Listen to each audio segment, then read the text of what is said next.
শের খান আর আমি দুজনে চলে গেছিলাম মার্কেটে, কিছু কেনাকাটার ছিল। তো কিছু সবজি মবজি শেষ হয়ে গেছিলো, তাই কিনতে গেছিলাম। আর এখানে এটা দেখতে পাচ্ছ, এটাতে পাখিদের জল খাওয়ার জন্য রাখা আছে। তারপরে এটা দেখানোর পরে আমি আর শের খান চলে গেলাম ভিতরের দিকে। তো ভিতরের দিকে গিয়েছিলাম, আজকে হেঁটেই এসেছিলাম মার্কেটে। তো ভিতরের দিকে গিয়ে দেখো, এদিকটা দেখায় তোমাদের, পিছনে ক্যামেরা করে দেখায় জিনিসগুলো কত সুন্দরভাবে রাখা আছে। তো তারপরে নিচের দিকে চলে গেলাম, যেখানে ভেজিটেবল আছে ওই দিকে চলে গেছিলাম এটা দেখানোর পরে। তো এখান থেকে শের খান গাজর নিয়েছিল। গাজর নেওয়ার পরে আরেকটা অন্যদিকে গিয়েছিল, ওখান থেকে নেবে হচ্ছে বাঁধাকপি। তো বাঁধাকপিটা নিচ্ছে, কত বড় বাঁধাকপি নিচ্ছে দেখো। এই বাঁধাকপিটা বললো রান্নার কাজে লাগবে, তো তার জন্য নিয়েছিল।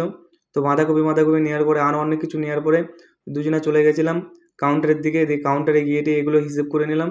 তো বিল মিল করার পরে দুজনে বাড়ির উদ্দেশ্যে রওনা দিলাম। তো দুজনে বাড়ির উদ্দেশ্যে রওনা দিলাম। দেখো, এই জিনিসপত্রগুলো নিয়েছি, আজকে হেঁটে হেঁটে এসেছিলাম বললাম। তো যদি ভিডিওটা ভালো লাগে অবশ্যই একটা লাইক একটা কমেন্ট করে দিও, আর আমার ভিডিও কেমন লাগে অবশ্যই জানিও। আজকের মতো এই পর্যন্তই, বাই।